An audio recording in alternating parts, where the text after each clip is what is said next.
who's founder and CEO of Freedom Pizza. Lauren Kittard, who's General Manager of Circle K UAE. Nisha Varman Shetty, she's founder and Managing Director at the Urban Yogi. Raza Beg, who's part of the Landmark Group and CEO of Splash and Iconic. Shahryar Khojaste, who's co-founder and CEO of Dubai Desert Extreme. Shankar Balan, who's President of Core Business at Quicksilver Solutions. Stephen Graham Holbrook, who's member of the executive board of the Kamal Osman Jamjoom Group. And of course, the lady who's going to be steering that conversation, Natasha Rockstrom. She's innovator at M0.1. Good afternoon, ladies and gentlemen. Welcome to our panel discussion on refresh, reinvent, recharge, or die. Quite an ultimatum. I know when I saw those words, my heart skipped a beat. I thought, but I'm not the only one. I'm sure many of us in our businesses have either skipped a night's sleep or skipped a few meals when we've been in a position of what do we do in this fast-paced, disruptive environment that we are all in today. Disruption means that we have to embrace a culture of radical change. And I'm happy to say that we have several panel members here with over 100 years of experience, actually. So I'd like to invite you to take advantage of that. We'll be sharing case studies and personal insights around creating that culture. So to introduce myself, I'm Natasha Rockstrom from N01 Innovation.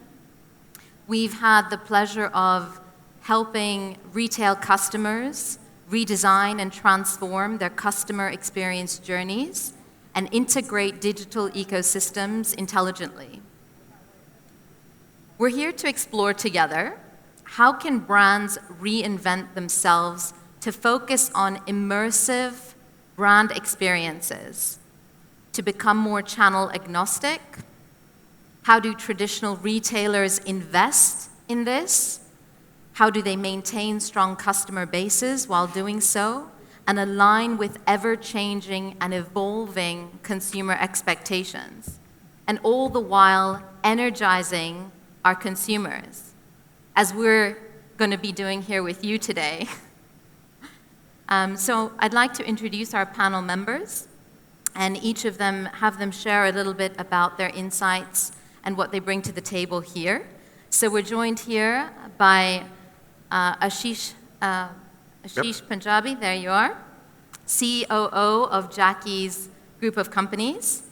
Ashish has been instrumental in business solutions and also unifying the IT infrastructure for Jackie's, and also in 2013 launching the Samsung brand stores, which are now among the top grossing stores worldwide. So Ashish, I wanted to ask you to share that coming from a family business focused on delighting your customer, how have you used digital initiatives to reignite different aspects of the business? Thank you, Natasha. Well, as you said, we are from a family business, and it's a business that started over 40 years ago. We started in Hong Kong. We started as a mail order company that ended up in retail rather accidentally. It was a case where we had set up an office in Dubai, and we had goods in the warehouse, and the store where our office was, in the building downstairs, was empty. And the landlord said, "Do you want it?" My dad looked at it and said, "We've got the stock, let's just get some cash flow." And that's where the retail business started. You don't actually plan everything that happens. A lot of things happen without you even realizing, and you accidentally step into it. Once we got into retail, we started learning a few lessons very quickly. The first thing is you are constantly investing in that business, because then you start saying, okay, I need to start investing in logistics, systems, customer service, salespeople, fit-outs, customer experience, and it doesn't stop. And this is the one thing that we realized fairly quickly at that time. As we moved on, the mail order business is dead. as it stands. We started selling online in the year 1999 as an extension of the mail order business. Again, it was accidental, it wasn't planned, it wasn't meant to be that way. We didn't see mail order dying the way it did, but that's eventually what happened. So sometimes it's blind luck in terms of what leads you there. And it takes me back to my first job. I started working in Hong Kong as a finance analyst. And this was in 1997, midst of the Asian crisis. Korea collapsed, Indonesia collapsed. A lot of countries in that region sort of went bust. And the company I worked with fired the managing director and brought in a marketing guy as managing director.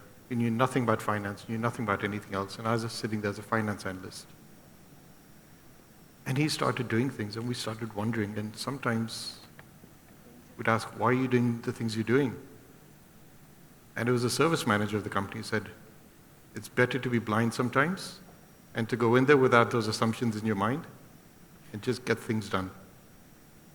And I think this is what digital has taught us as well, is if you overthink it, you're going to kill it. And it's about finding that moment.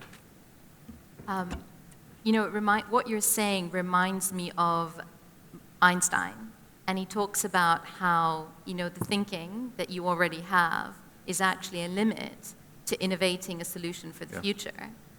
So our existing knowledge, as you said, or our existing assumptions in such a disruptive world, be it what we learned from digital, is always sometimes a negative factor. Yeah. But coming back to reigniting businesses, there is this element of, you know, stumbling onto an opportunity or an idea. But how much have you seen digital being a tool to invest in, to restart a business, or to reignite it, or to deepen engagement? So again, if you start thinking about it being digital, you've lost. Right. Business fundamentals have not changed. The principles in how we do business are still the same. You buy and you sell, and you try and make a profit out of it. The tools of getting there, how you do it, the means, the consumer we work with, the go-to-market strategies have shifted, but the fundamentals are still the same. And you need to look at it from the same fundamentals and say, with that same fundamental, what can I do? The term omni-channel is something that pops up. I hate that term. Because omni-channel, as much as it says you unify the channel, actually makes you think of it separately. For me, it's all retail. Whether you're buying it online, whether you're buying it in the store, whether you're researching online, whether you're picking it up in the store, there is no reason to think of it differently. You're using the same people, you're using the same inventory, you're using the same brand name, you're using the same assets. And if you think of it that way and say, how do I get my business moving forward? It's a lot easier. The moment you start thinking of it as a channel, as a digital platform, as anything else, you've lost. So appreciating that the fundamentals of business remain the same, be it digital or channel-wise, and if you nullify that, it's really just the core business value proposition that drives the decision-making, if you will. It is. I mean, as retailers, we invest in locations and shopping malls. We invest because that's where our customer is. It's the same thing when you're going online. It's the same thing when you're having a mobile app. That is where your customer is at the end of the day. And all you're doing is saying, where's my customer and am I reaching them? So that fundamental hasn't changed. And what would you say about, you know, traditionally we've looked at metrics for measuring success for a digital asset or online commerce, if you will. And then we've looked independently at the success of an in-store retailer.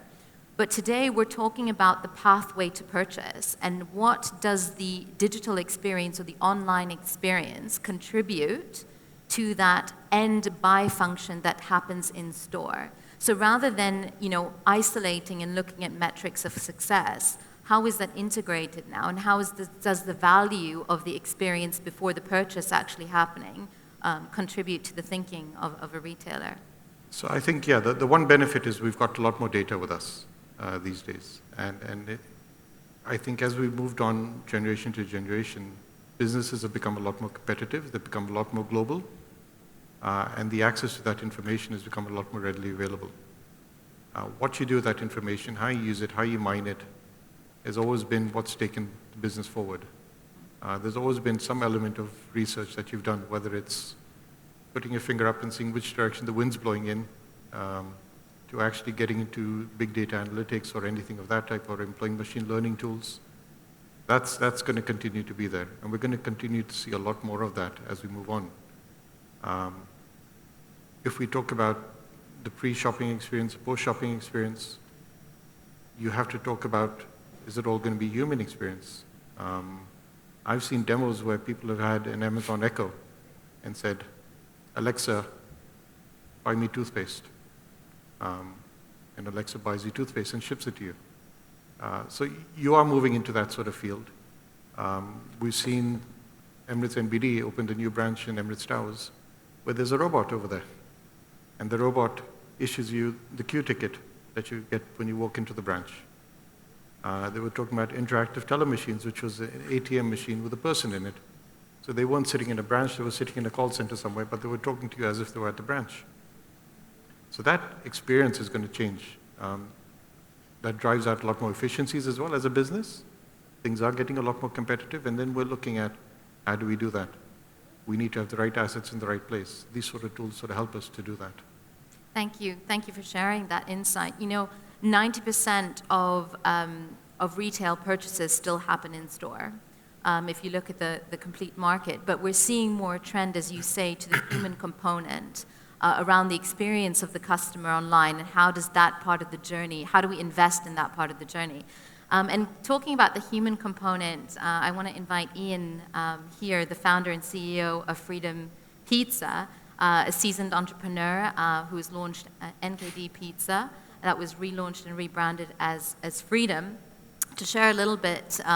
Ian, you've had a lot of success in driving change and success around that as well. But if you can share a little bit about the story of reinvention and the human component, because we know Freedom to be authentic, to be cool, to be very much a culture that cares.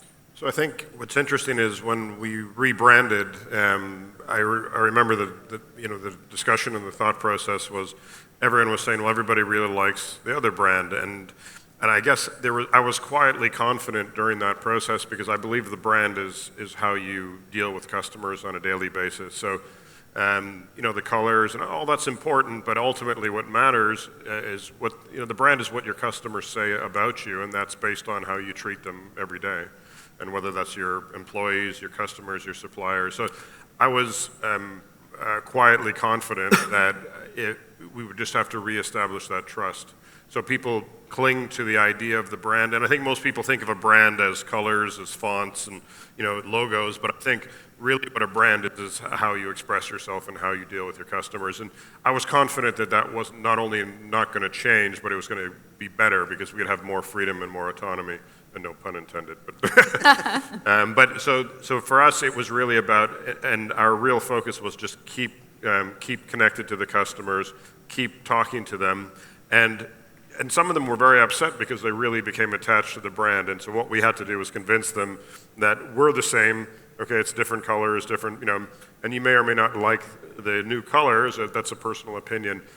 But ultimately, I knew that what they liked was us and the way that we did our business with them. And our sales today are higher than they were pre-brand, rebrand, and we've done a lot of things, and there's still a lot of opportunity to stay connected to not only our current customers, but new customers as well.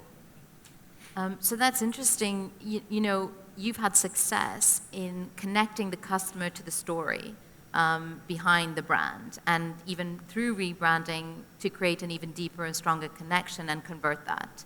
So that cultural investment, or holding that culture through the rebranding process, what were the challenges that you faced? Well, the challenges is everybody, I think people always think of brands as colors and things, they're sort of they think of the very tangible things, and I think that's a natural reaction. One of the biggest challenges was convincing our employees that this was something that was good and interesting, and it took a while because, they become attached. I was attached to the brand. We built the brand, so it was meaningful to us. So I think keeping the first thing we have to do was get our management team and our team members to buy into the new brand and understand, those things. And that happened. We worked very hard at that. That was our first bit, because if we couldn't get their minds around that, then they're dealing with our customers, so we couldn't get that through to the customers. So that was our first priority, and then we focused, everything else was focused 100% on our customers. And we did that through various tactical things. I even, at the beginning, I invited all our customers to contact me directly. And, so we put out a flyer with a note from me that said, ask me anything, and I probably responded to about 1,000 emails. Some people were angry that we rebranded. Some people were confused. It didn't matter. I sat in my office for days responding to these emails. The fact that they were writing to me was a good sign, even if they're angry, because it meant they cared. And so I responded to about 1,000 emails in about 4 or 5 days. And for the people that were angry, I got a chance to explain to them. And I think that's a good thing. And so that was the beginning. And then, it was slowly through action showing our customers that we're the same and we're going to be better. So, one thing that you touch upon is not only the communication behind that, but the authenticity behind the communication. And I know that, Freedom Pizza really leverages its different channels to talk and speak to their customer. So if you can share a little bit about empowering your team to really deliver that last mile of listening and engaging with the customer, what processes or what do you have in place there to really ensure that happening? It's a sum total of everything you do, and I think the art of operations is communicating the brand and the ethos and what we stand for as a company first to your team in a way that they understand and they internalize, and that's a hard thing to do, and that's done through action, through training, through development. So we have to treat our employees the way we want. We have to treat them the way we want them to treat others, and so that's a long process. We were fortunate is that our employees, we had and we still have great employees. So the culture was already there. We just had to sort of transplant it to our new brand. I was the same. Our management team was the same, and so that when they saw us transition and take it strongly, then they and it wasn't a long process for them to come around, and. We do train our employees our culture is to take care of our customers at all costs, and they're empowered to do that. I would rather them make a mistake in trying to solve a problem than not solve the problem for the customer, and really think about what the customer needs. I'll pay for their mistakes. I'd rather pay for their mistakes financially than for them to make a mistake where we lose a customer. So it's wonderful, empowering them with that ability, that freedom, if you will, to say, go out there, connect, engage, make a difference, even if it means that at times it is a mistake. Yeah, and we have all kinds of programs where we recognize our employees for doing those types of things as well. But coming to that, retaining the loyalty today, in today's market, especially with a brand that engages a lot online, if you will, or through your technology. A lot of your customer engagement happens there. A lot of your purchases, I know, are based through your e-commerce site too. So what have the challenges been now in retaining customer loyalty? Well, I think it's actually the technology gives us, so we develop all of our online, and we have a company that, I have another company that does that, and it only does our site, and that we're working on. We've got about 2 years of work that we have ahead of us and features. The technology actually allows us a greater and a deeper engagement with our customers, because I get immediate feedback. I can direct it where I want, when I want. I can track it. I can push it back into our operations. So it actually affords us an incredible opportunity. We have the data to react quickly in real time. All of our systems are integrated fully. I won't go into the detail, but we have an extreme platform, a digital platform that's, from our point of, and everything's integrated. And there's a lot of power in that, and we still have a lot of back-end features that we're building to enhance that.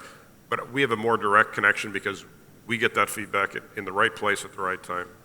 So that real-time feedback is also quite valuable. And talking about a 2-year, game plan ahead in terms of tech assets or asset investment, what is, we have a lot of traditional retailers probably here with us today. What is your, sort of insight on where to invest, or how do you look at the metrics of success when it comes to that type of investment? So everything is here, and everybody knows that, but to create, what I've realized is to create, when you build an online platform, it's a living, breathing entity. So, I guess smaller companies outsource that to others. That's how we started, but what I realized very early on is that this is the living, breathing baby that grows. We learn from it every day. And if I have a process that's iterative, so it's not a consulting relationship, it's a company relationship, then that's a very iterative loop, so we can learn extremely quickly. And that loop allows us to continue to grow and develop. The future of my business is here, but I think as Ashish pointed out, it's not the technology that does it. The technology is facilitating that connection with the customer. It's facilitating our ability to track what we're doing, look at metrics, and feed it back into our systems so we can get better always. But the technology is critical for that because it allows us to do all those things as long as that's what it's designed for.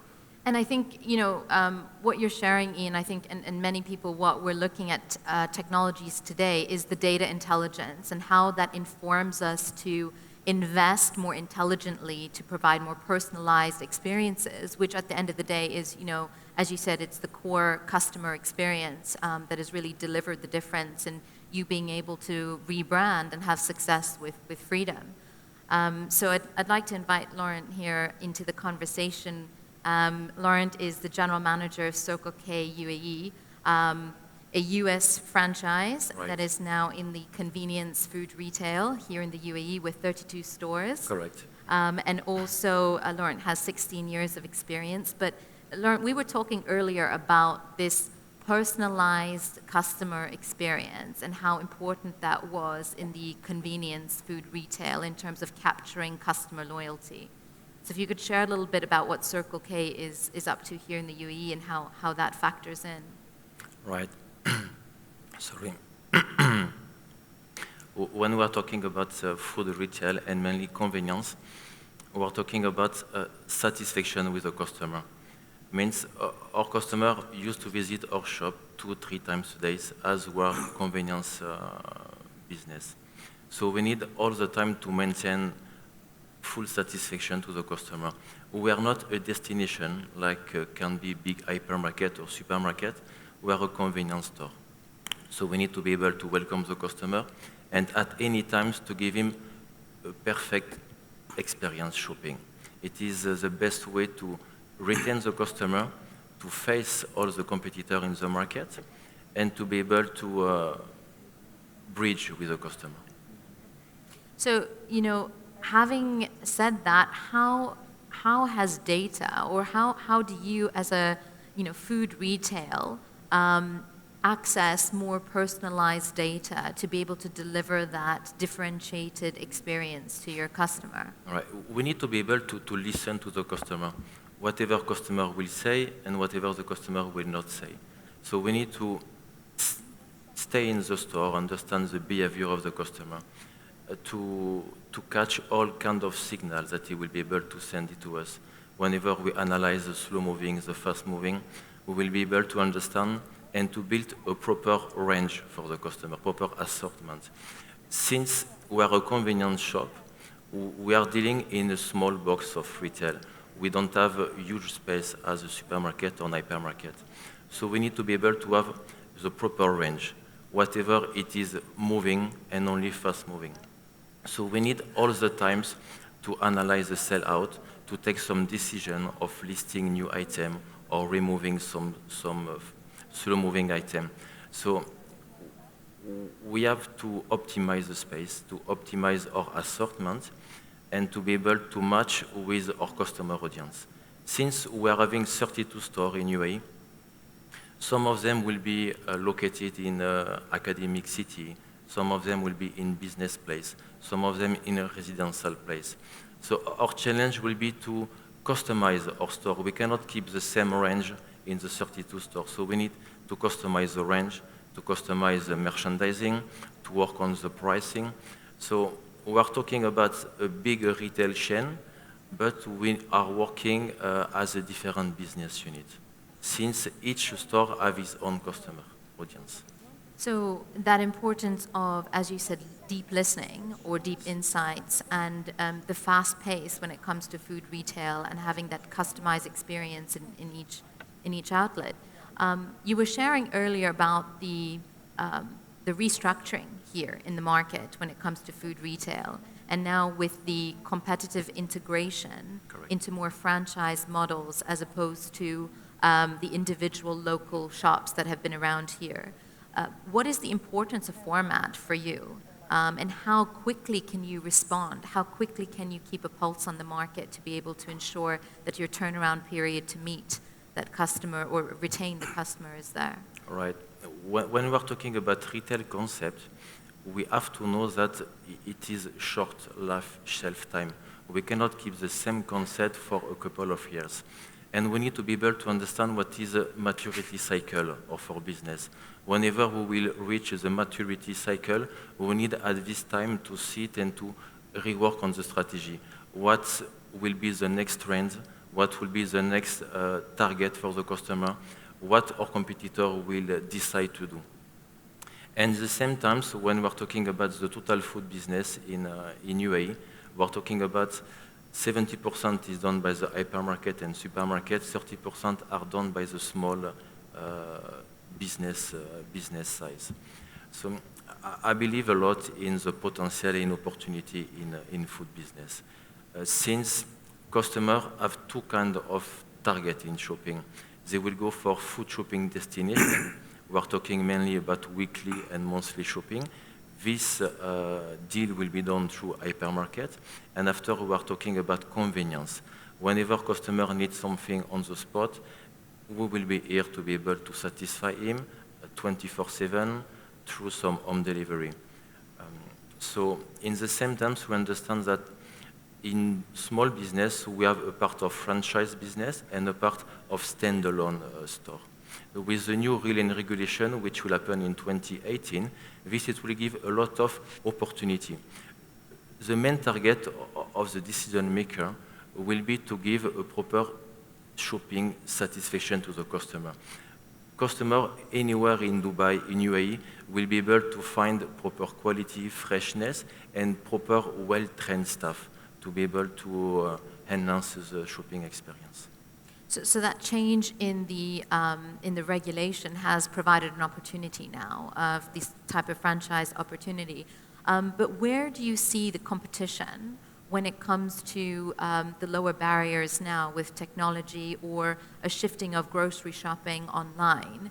How does that factor in as a competitive edge, or how do you see to deal with that? Right. We have two kinds of competitors, I would like to say. We understand that the market changed a lot in food business. And we see that some big retailers like Carrefour, Géant, and also Lulu, they are going from big size shop to small size shop because they understand that if they want to be connected to the customer, they have to be everywhere, inside the mall and also near to their building, near to their accommodation, and near to their place where people are living or working. So we understand that we have to manage this big actor coming to the small size of business. And at the same time, we understand also that business is moving, is growing. Everyone now is having a smartphone with some mobile application. And one of the targets will be to go more in convenience. Customer will not have to come anymore down inside the building. He will click on the application, he will select his top 5 items that we will be already recording as our customer will have all data sharing. And we will have 100% convenience satisfaction from the supplier directly to the customer at home or in office. Thank you for sharing those insights on reinventing formats and how critical it is in the food retail business. And I'd like to introduce Nisha as well into this conversation. So Nisha Shetty is the founder and managing director of Urban Yogi. They are a Dubai-based luxury and sustainable home decor provider. And I know Nisha also brings with her insights from broadcasting media and digital in her background across Asia. Nisha, you were sharing with us the story of Urban Yogi this past year and how you have not only reinvented format, but also deeply listened and refreshed your customer segment. So if you could share a little bit about that. So when we started off this year, we were like, okay, we want to expand, we want to grow. But as the first quarter went by, we were like, okay, so something's changing, the format's changing. So we've kind of like taken a step back and see, okay, what we're really, really good at, what did we start with? So the thing is with the Urban Yogi, even from the day we started, the brand has been super loved, right from our time at Mercato. And as we've grown and as we've taken the brand over to Times Square and Galerie Lafayette now, we've realized our niche has always been tableware.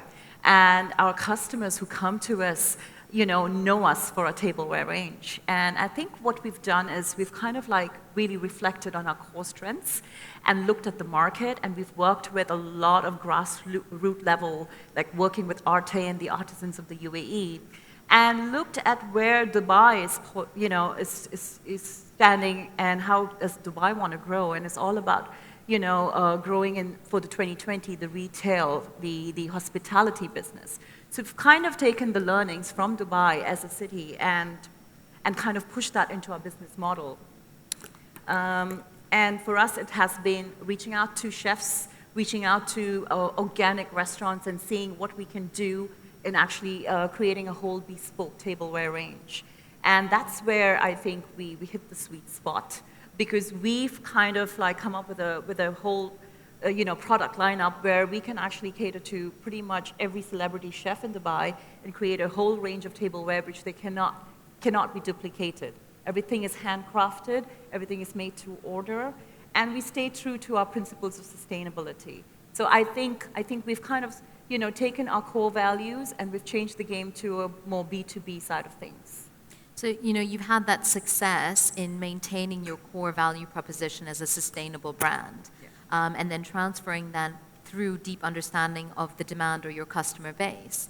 But what I wanted to ask you was how, earlier I know Urban Yogi as a brand has been so invested in delighting the customer, and there's been that deep consumer loyalty with the brand. So how has that now transferred given the new, reformatting of Urban Yogi? How are you now, exciting your customers or delighting them or continuing to grasp that engagement?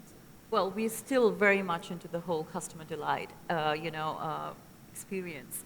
What we've learned from our customers is that they really appreciate the Urban Yogi for one-of-a-kind experience. So I think we've taken that to the next level by being able to customize to them. So build your own chair at the Urban Yogi. That's something that we've done. You choose your fabric, you choose the shape of the couch that you want, and we make it for you. So I think we've taken that into a whole atelier kind of format where we want to give you a one-of-a-kind experience that you won't be able to duplicate at another store. So that's true to our core, that's true to customer delight, and we've also switched that to a B2B model as well. So it's both at retail, to the consumer, and to the B2B side of things. So, we see that trend here in how that deepening of understanding of the customer has really continued, if you will, in being a core factor in customer engagement. And I'd love to invite Reza here, who is the director at Landmark Group and CEO of Splash and Iconic, who has launched lifestyle department chain in India and has also got 34 stores of Splash and Iconic here with an aggressive expansion plan, I hear. So we're very excited to hear about what's happening and with Splash. No, just a correction, we have 240 Oh, stores. 240, okay. So is Iconic, and of that Iconic is? Iconic is the new baby. Okay, correct. So I think it's... That's why we have about 40 stores, but yeah. We have been in the business for the last 23 years. Sorry, I didn't get your question because I was focusing on your number. On the, okay. Reza really likes to ensure that there are heavyweight players in this game. So with 2 decades, I know. The question was that, Nisha's been talking about the data, the personalized experience. We're hearing that over and over now as a trend in terms of maintaining customer loyalty. How is fashion retailing responding to that? We're actually dabbling into it. We really don't have the answer. We are trying to find the executive who can find us that answer. It's very new to us, in all honesty. E-commerce, data analysis are very, very new. We have been historic retailers where we were basically traders, went into the practice of retailing, gone into a design house, and now we suddenly feel that, it's not enough. We need to know our customer a lot more. We need to understand what their needs are. Their needs are changing dramatically. The expectations are changing. There are new influences. It's no more brand loyalty. It's no more customer experience. It's no more, it's all about, there are new things like sustainability, which are new to us.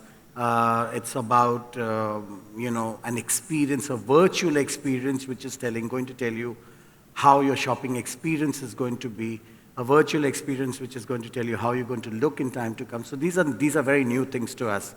And in all honesty, as I said, we're dabbling. We are trying to find our way, but we do know that this is the reality. And if we do not stand up to it and take note and don't work towards it, we could be history in the next 20 years, or 10 years, or maybe faster. So the answer is, it's very important. It's a must-have now. It's no more a frill which you can avoid. Data analytics are the, like for me in our structure, we never had anybody called, digital managers or digital marketing managers. This is very, very new to us. And, but we are, as I think so most of the retailers who have been there in the business for the last 20, 30 years are looking to change, and we are also looking at it. If you ask me what's the answer, I really don't know just now. But I definitely know in time to come, things are going to change. We are going to bring those people in process. And I think so everybody is now talking that language. Whoever, if you spoke about this 2 years ago, I think so people would have ignored it or would have not answered. But today I think so everybody's taken note of it. It's a conversation which happens in boardrooms now. It's a conversation which everybody says it has to happen. So, you're recognizing the value of definitely integrating the online or the virtual piece when it comes to the customer's experience in fashion retail. Right. But fashion retail in itself is such a fast change, season to season, campaign defining process. So currently, if you could share a little bit about how your innovation, if you will, or refreshing each season or each campaign, what does that process look like, and how are you seeing the challenges? With us as retailers, we had a very loyal consumer base who kept coming back for their essentials or for their basics and for a dabble of fashion. This was something which we took for granted because we knew they were going to come back. We have been giving them the value, we have been giving them the experience, we have been giving them the variety.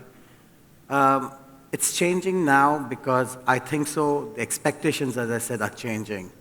And the expectations are not really defined because today in social media, they could have a definition on color or a trend or a fabric, and you have to keep your eyes open. So whatever our format used to be, the structured way of buying and bringing in merchandise, that has changed. It has changed from budgeting, it has changed from the way we build our collections. As it's in a disturbed market, you have to work disruptive strategies.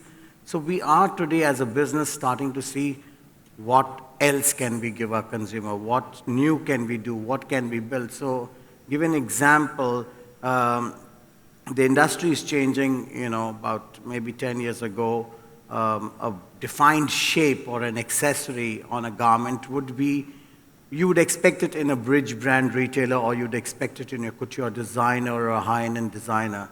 That has changed. In the last 10 years, it's gone down to high street, it's gone down to even value.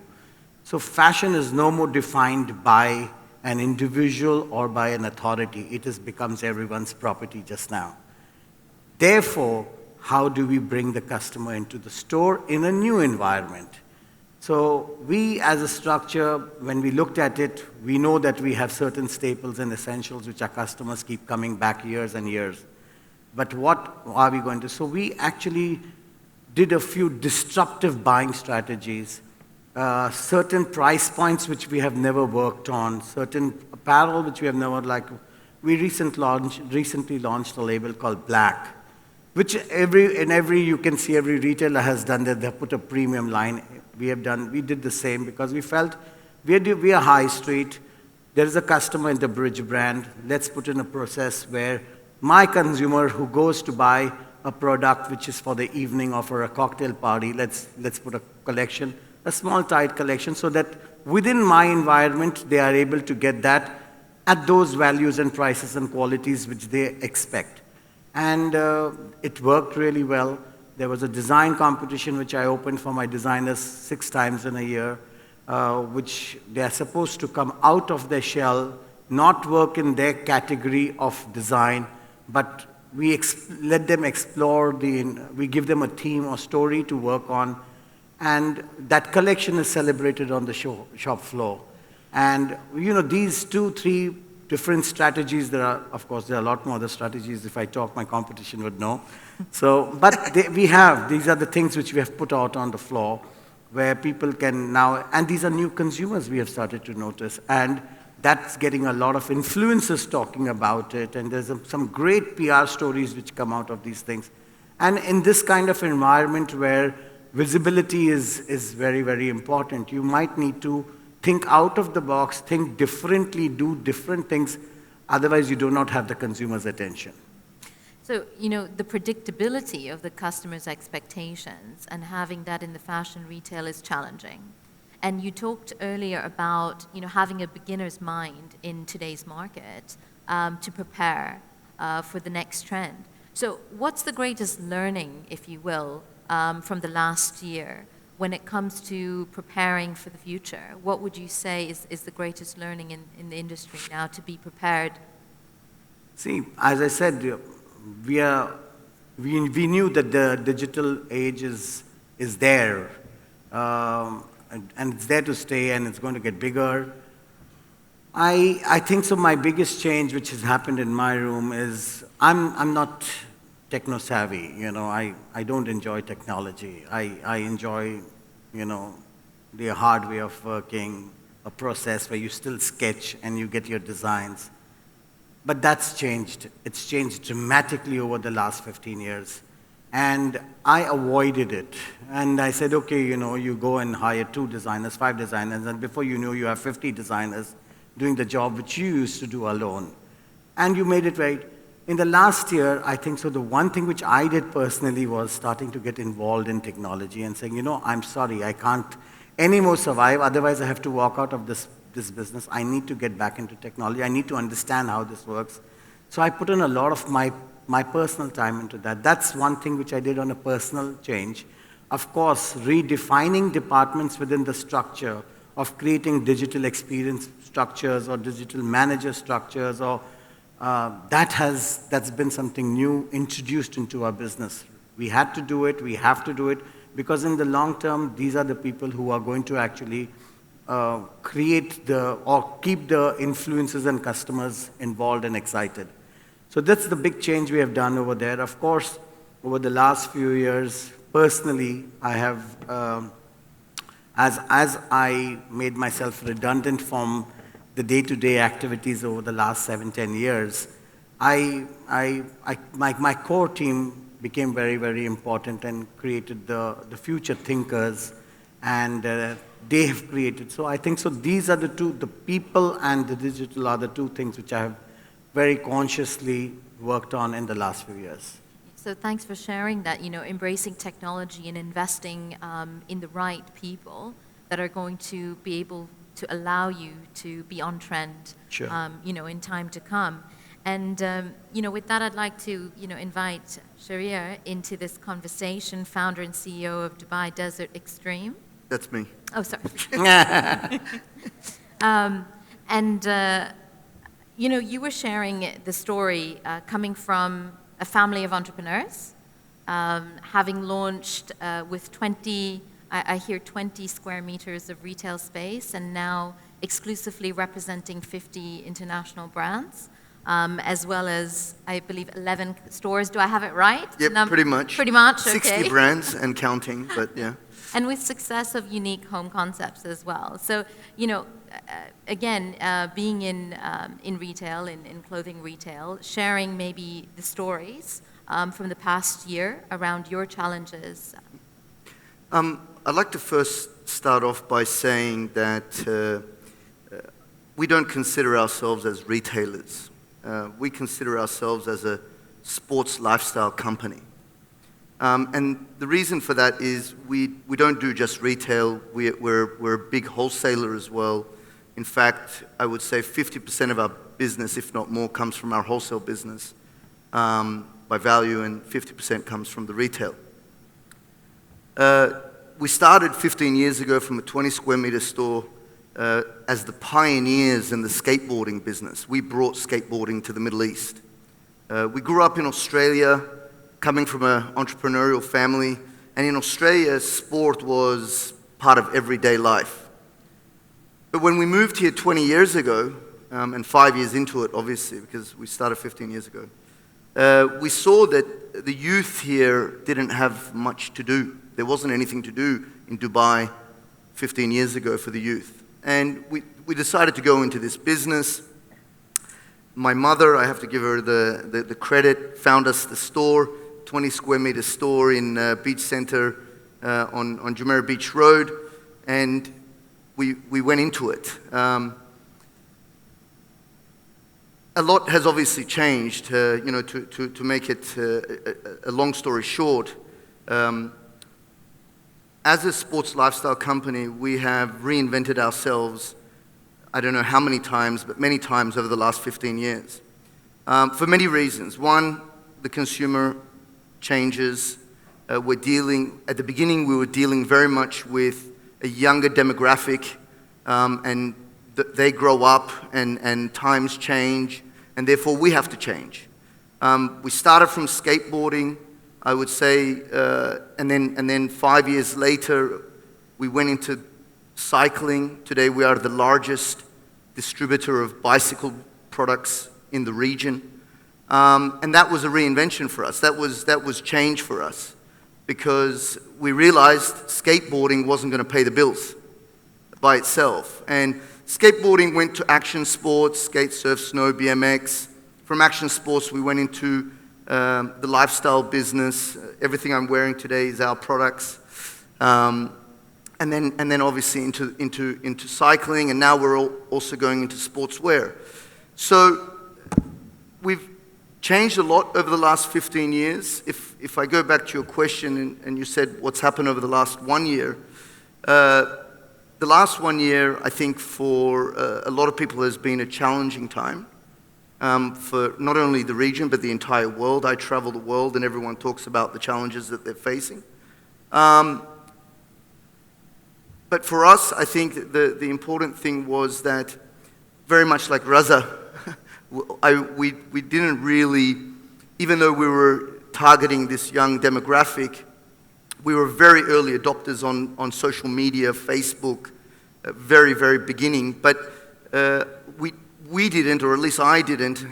There's no I in team. My brother's up in the corner over there. We started the business together. We didn't believe too much in technology 10 years ago, or even the internet or e-commerce.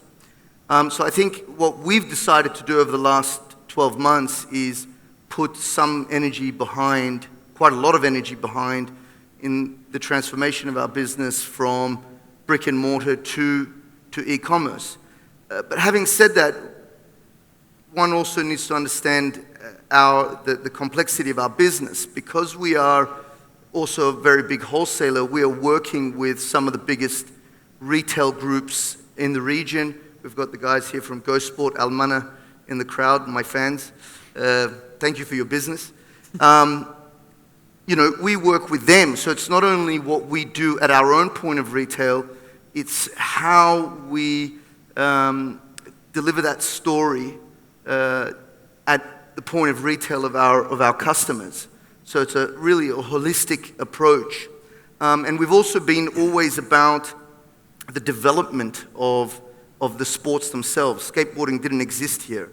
When we got into skateboarding and cycling, even cycling, which did exist here, nobody was really marketing those sports or promoting those sports.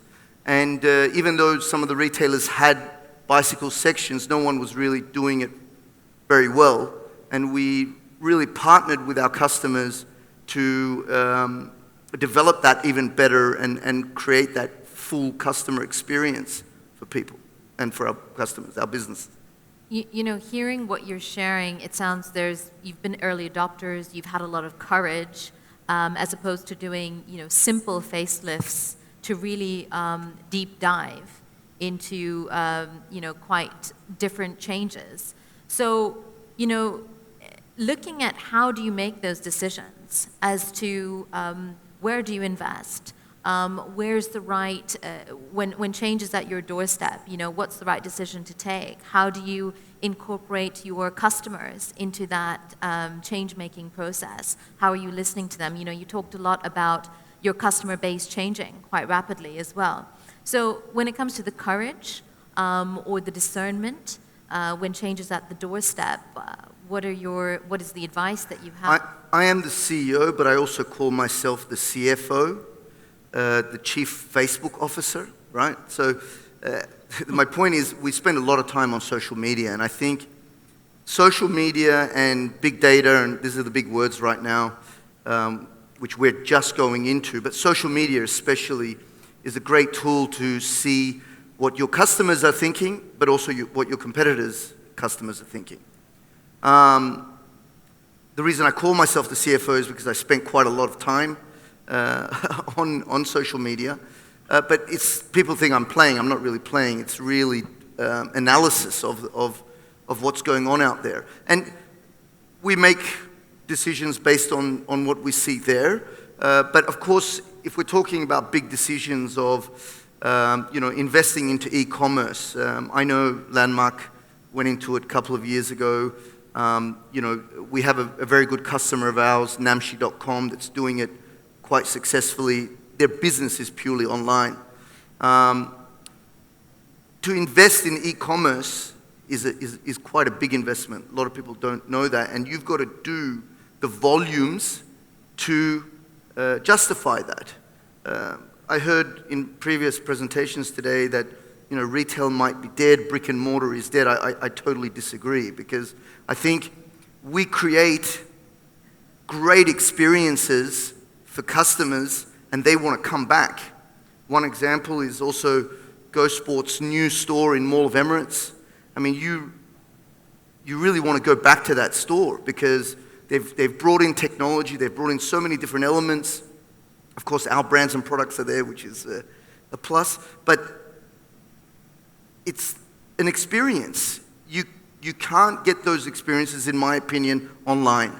You can't go into a store and try something and get fitted on a bicycle so that it's precisely right for you. And nowadays they've got running machines, they've got basketball courts in their stores. And so I don't think retail is dead. And even though we have to make these decisions, we base it on what is the cost, what is the return on investment, and so on. And sometimes it doesn't weigh up. We've been quite slow to get into e-commerce. We're about to launch 4 of our own websites with a little bit of e-commerce, but at the same time, I've got customers that I have to think about as well in our wholesale business. So it's a little tough for me, anyway. Understanding the value of the in-store, of the brick and mortar ability to deliver something which is never able to be done online or virtually. And I think, when we talk about retail being dead, we talk about it maybe being reinvented. I agree, yeah. To being integrated and having a brand experience which continues from the research element online. As, I'm sure in, sports retail or in your industry, there's a fair amount of individual research, excitement, engagement that happens long before a customer walks into your store. So being able to see those two as talking to each other, as being part of the same customer experience is absolutely. And I think if one of the things that we all need to adopt is the fact that the world is changing and it's becoming digital, everything's on your phone, everything's become mobile. So the word is omni-channel, right? We do, even for our own stores, we have amazing, we believe we've created amazing experiences. We've made those facelifts throughout the years as well to create amazing experience at point of retail for our customers. However, more and more people are looking and comparing, products. I think a few years ago it was okay to have the Dubai tax on products, and you could maybe make an extra 10 or 20 percentage points on your brands and products. But I think that's also changed because the consumers become much more tech savvy and they compare. Of course, you can charge a little bit more because you are creating that experience, you're providing the surface, you're doing the fitting, whatever. But definitely having that omni-channel presence now is becoming more and more important. You need to be able to see on your phone, on your desktop, and I think very soon it'll be in your eyes. I'm not sure, but it's going to get to that point where. Yeah, we've seen technology, doing that where you can scan things now through your glasses, make a purchase by clicking on something. But, coming back to optimizing the marketing experience before a customer walks in and the value of that, has there been a success story or something, that you can share with how that has really added value to the in-store? We've done so many. Caught me off guard there. I think for us, we do so much, it's very difficult for me to pinpoint, but You talked about, in the early days, you invested, skateboarding wasn't here. Yeah. It wasn't known. There was not something for young people to do. That was certainly something that you created spaces for. That was an investment that led to that final payoff in store. Yeah. So, similarly, we're seeing, retailers making investments in alternative ways, of course, leveraging technology today to the same effect. To say, let's give our customers an experience. The ROI is connected to their buy function in store. So, is there something similar that... If I can tell you, our story, what we do is we take a very holistic approach to marketing. I always say that we're marketeers, not traders. We don't sell someone a product and say goodbye. We really... and the reason I say that is because for our type of business, skateboarding, action sports, lifestyle, bike sports, especially in these sports segments where they're new to the region, we've been about developing everything from the grassroots. So we do a lot of events, we sponsor athletes, we help with the progression of athletes to come through the sport and go to the next level. These people become our local heroes. And we do a lot of marketing. I think we do more marketing than any other brand in our business. That's a bit bold, but we do a lot. And the reason for that is because we are not only building brand equity for the brands, we are also building the scene and culture for these type of sports and sports lifestyle and so on. Absolutely. So being somebody, being a brand that is investing in that cultural aspect and seeing it pay off for you is the courage that we'd like to take from that. And now I'd like to invite Shankar into the conversation here, coming from Quicksilver Solutions, president at Core Business there. A professional coming from hospitality services with Taj Hotel and Oberoi, and looking at being the key driver of customer adoption in prepaid value, and connecting that to the conversation that we've just been having. How do we get that customer to engage, convert, adopt to what we're doing online, and excite them once and energize them once they walk into the store? How do we connect those two pieces? Thank you.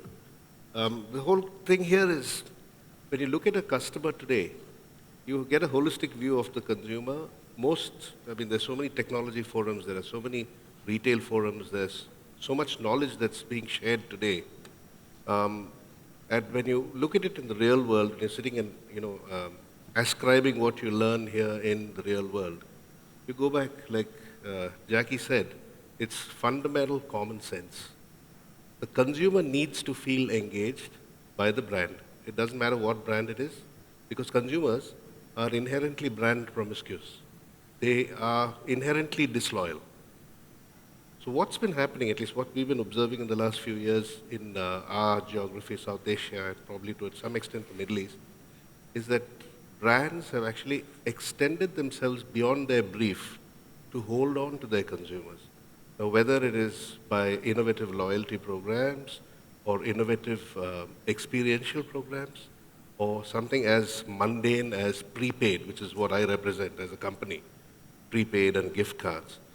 See, what brands, really successful brands have done is to engage deeply with their consumers, where if the consumers had a good experience, they motivate the consumer to gift that away to somebody else. Because the best possible endorsement that you can get is when one consumer speaks about his or her experience to another. That is priceless. I'm sure that anyone who's in the retail industry will probably endorse this fact. Anyone in the hospitality industry will 100% endorse this fact. Think about it. Take social media. What is social media but a platform where you express yourself? And you express yourself very quickly to the world. If you look at any one of us who have been working in the branded world, branded industry, retail industry or hotels, if you look at the behavior of consumers today on social media, they're very quick to indicate their displeasure. If some particular service fails, whether it's online, offline, doesn't matter, if they've had a bad experience, they're very quick to put it out there. Equally, if they've had a good experience, those who are socially active on social media are very quick to put it out there. So somebody said this morning, in fact, in the early sessions, there was this thing about user reviews. User reviews are really, the base which people look to when they're looking for authentication of a service. People are seeking authenticity today. The merging of online and offline world has been made possible by technology, has been made possible by these various devices that we carry around. I'm sure that most of us in this gathering here would have a mobile phone, probably a tablet, probably a laptop, probably some 15 different things, wearable device, emails popping up on your phone. Not for me because I wear an ancient old watch, but I'm saying, you get your notifications very quickly and stuff like that. It's a connected world. This seamless merging between the worlds, that is the online, offline, etc., make for a unified consumer experience. And as somebody else said in the second half of the session, this technology session which Mark was moderating, the unified consumer experience means that they have to necessarily experience the same thing in all those various channels. If it's a mobile phone or if it's your mobile app, that is, or your website or your physical brick and mortar store, the overall assortment, the overall experience, the overall feel has to be exactly the same. And that's where I think brands are doing a great job today in engaging with their consumers. Another very important thing is the simple, easy access to information, which was never there earlier. I'll take the case of, let's say, Raza, who I'm meeting him again after 17 or 18 years. I used to sell to them at one time. And today, I'm very proud to tell you that they are my customers in India. We do their gift cards and things like that. But to go back, 17 years or 16 years ago, the world was a very different place. You didn't have this information access. If you required something, you would really have to look, research it very, very carefully, and the time it took to get that information was very, very long. Not like it is today. Today, everything is available instantly. TripAdvisor, for example, if you're traveling somewhere, what do? You can look at your hotel review, you can look at the brand which is written about itself, and you can look at authentic consumer responses using TripAdvisor or any such similar service, Viator, whatever, whichever service you want to use. And you would get an instant snapshot of what's happening, and you can make your choices very, very quickly. So brands have to reinvent themselves in order to remain engaged with those consumers by staying true to their promise. It's very easy to forget that when you become successful. But if you do, you're doomed. So that the element of authenticity, the element of being transparent as well plays into that. And how do you then take that and continually engage them, continually get them excited? One is to deliver on the promise that you've made, remain authentic, remain transparent, but then there is always this, as you say, inherent disloyalty, that you're consistently as a brand, trying to capture that consumer's attention. And with, as you say, this access of information, it's information overload for a consumer as well, to start to discern through all of that and say, what is authentic, what is actually, and so how do you continually excite that customer? With the innovative use of technology, for sure, because the human mind is capable of a great deal, but its memory is kind of finite, in the sense you're not able to really recollect many things that have happened in the immediate / slightly distant past. Technology is able to give you that bridge, is able to allow you to map a particular consumer's requirements or needs. When you look at the way technology is playing a role today in the whole retail industry or the hospitality industry, to enable them to help them reinvent them constantly, just take the example of the travel industry. The travel industry is able to give you certain, if you're a frequent visitor to certain websites to look at, where do you go next, what's your destination plan, holiday plan, etc.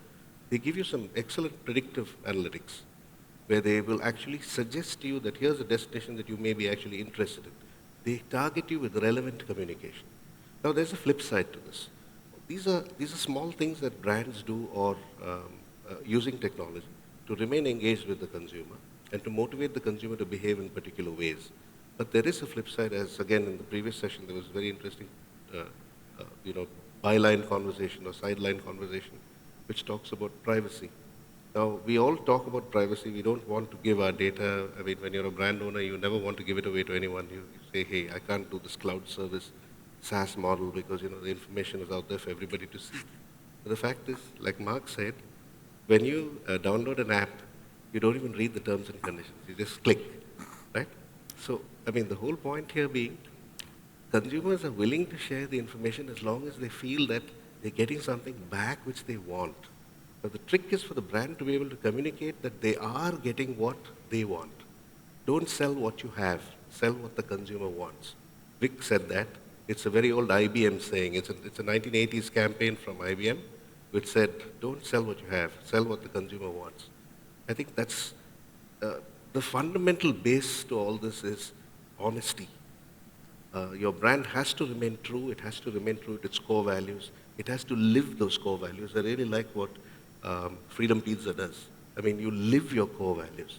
I mean, from the brief, introduction that he gave a little bit earlier in today's conversation, it's something that a brand necessarily has to do. A brand cannot afford to tell lies, not in today's world. So consistently delivering that relevant excitement to that customer will keep them engaged in the long term. And again, we've talked about how data can play an intelligent role in that. But it's challenging for a brand to know the consumer's expectations or the changing tastes, especially with the variety and diversity out there, and in fast changing trends. So for a brand to remain, on point with a customer's expectations, what's the best way to do that? If I knew that answer, I frankly wouldn't be sitting here. I'd be God if I knew that answer. Yeah. I think that's what all of us are struggling with. But we're trying to do our best in some sense to predict what a consumer may want. That's what anyone in apparel or anyone in the hotel industry actually does when they look at creating new products, new experiences. Take food, for example. You go to a restaurant today, you don't have to go to a 5-star deluxe restaurant, a hotel's restaurant in order to experience the best food that there is to offer. You have these beautiful standalone restaurants which are delivering superb value day on day sustainably. Look at MasterChef Australia. If you watch MasterChef, whichever MasterChef, doesn't matter. It's the sheer quality of experience that they are offering to each and every consumer. These are different ways of engagement. But the whole thing is, the underlying message is always sustainable consistency. Sustainable consistency, and if we knew the answer to continue to do that, we'd also all maybe not be. I would actually be God, because I would be predicting what the consumer wants. But, you know, touching on that, there's a lot of conversation in listening or deep listening to the customer, in that being such a key element, as opposed to telling them what you want to say, listening to what it is that they want to share with you, and having that door open, that conversation continually open to the customer. So being able to open those doorways of communication and for the customer to voluntarily share where they don't feel that their privacy is invaded. You know, I want to now invite Stephen here, because we have an interesting insight around trying to remain on point with consumer expectations. So Stephen is the member of the executive board of Kamal Osman Jamjoon, also the apparel division director with brands like Naomi and Soiree. So, you know, Stephen, we were talking about you can't always get it right. No, you very rarely get it right, to be honest. You very rarely get it right. I think if I talk from our experience about getting it right and getting it wrong, I've been in the region 4 years, okay, and this has been a region of franchise and things where you're handed on a plate. Here you go, build the store, operate it, off you go. You're in a region where the population is growing, so you can be a bit lazy, to be quite frank, because you're getting more customers. And now we're seeing the time when time is a little tougher now. It's a little tougher. Trading conditions are more challenging. And one of the things that our group, fortunately, not me, but the owner of our group, we started life as a franchise business. And we now have 850 stores, but 500 of those stores are our homegrown brands. So we've had to learn how to create experience, whether it be real, tactile in a store, or whether it be virtual, create content, create whatever it might be. So we're quite lucky that we can control everything we do. We don't rely on anybody else. And I think similarly with yourself and certainly with the Landmark Group, I think these kind of business models are going to become stronger and stronger going forward, because you need to actually figure out what the customer of the future wants. And so if you've got a franchise model, I think you've got a challenge. Yeah, having that ownership and ownership, ability to be flexible, to shape and invest in perhaps courageous decisions for the future. So having that control over the brand is definitely integral. Well, I can give you an example. We take, our business generally tries to take categories that are disorganized, maybe in the region, and we try and industrialize them. And we often, in the past, have had a franchise in that category before, and you get frustrated with it because you can't affect it, you can't change things, you can't build in today's environment a 360 approach. So if you take, I know Freedom Pizza very well. Got it on speed dial at home with the kids. It lives and breathes it from the beginning. And you can't do that with a franchise brand because they control a lot of the assets. Here, we took a business segment that we had as a franchise and we turned it into our own business and our own brand from the very start. And that allows you to determine all your touch points. So you can make retail tactile, and it's your choice. You can make your virtual world, it's just retail. It's just selling stuff. And it doesn't need to be that complicated as long as your brand positioning, in my view, is really clear. Your brand positioning is really clear, you can take it anywhere you want. And you can use any language, it's all consistent. So I think being brave, reinventing failure, don't worry about failure. Failure happens all the time. I think, how many products do we launch? Thousands of products. How many work? About this many. And I think, in the way you transition businesses and the business models over the next year or two, I think it's going to be fun. The strong will definitely survive and they will flourish.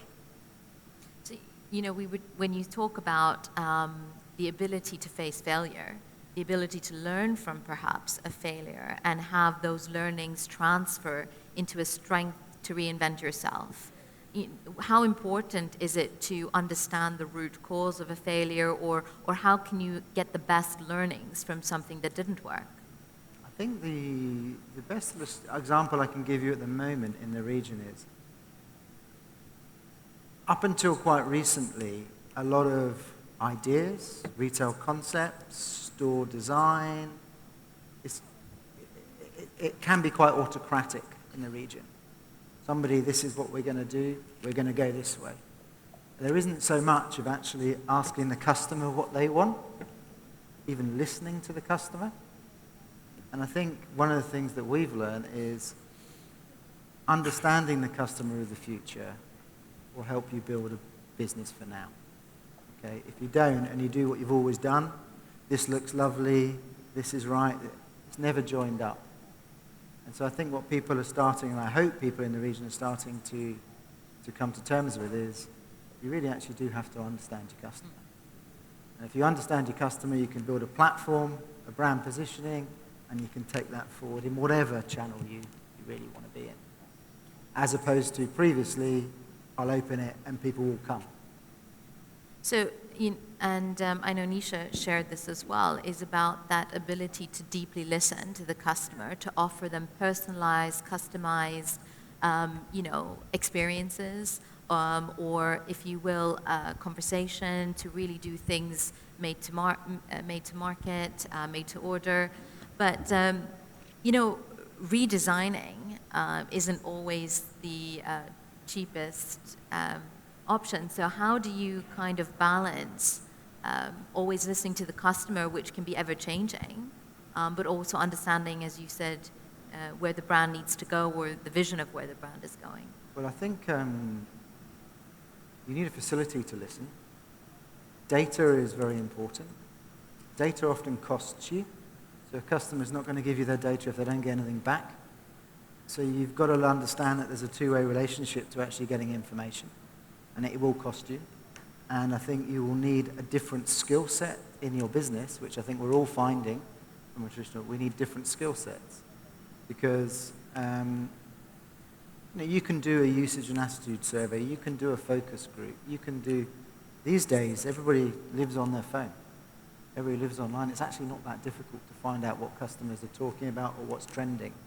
Interpreting it and actually delivering a coherent strategy is I think the challenge for the leadership of businesses in the coming 2 years, because it's moving very, very fast. So, my advice, data is good. Data for data's sake is bad. Don't worry about it. I tend to agree with Ian. We tend to build a lot of things in-house because we learn as we go along. If you buy packages off the shelf, I think sometimes you don't really fully understand the interconnection. We've had that experience. We've bought things off the shelf. IT team run it. Nobody else understands. So we now bring a lot of things in-house. You get learnings by doing, really. So, again, coming back to that integrated strategy, being able to own all elements of it, investing in that listening capacity or facility for the business. But we've talked a lot about the value of data, and in all the stories or all the case studies that you have, what is the human component and what is sort of the asset or data component when you're looking at reinventing yourself? You've got to know what data to look at for a start. So you need people who understand, who've had a little bit of experience. But I think to get data, you need content or you need to give value. People's social identity is their Facebook, as I think we were talking, Chief Facebook Officer, yeah, or Instagram or what have you. So I wouldn't pick too many horses to get on.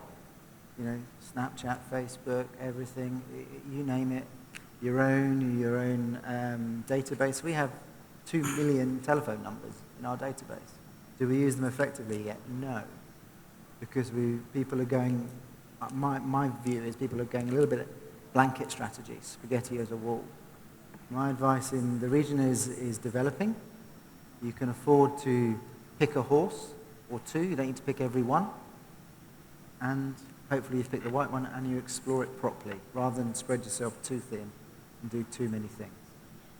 Be my advice. So, you know, good advice and well heeded, I'm sure, as we all look at the data component and how to invest in that in the future. We'd love to, you know, open questions up to the audience and invite any of the panel members to respond or feel free to direct the question to any of the members here. A warm round of applause for our guests here and our speakers. There's lots of conversation that got generated. Thank you very much. We'll see you again, all of you, at 7. Thank you.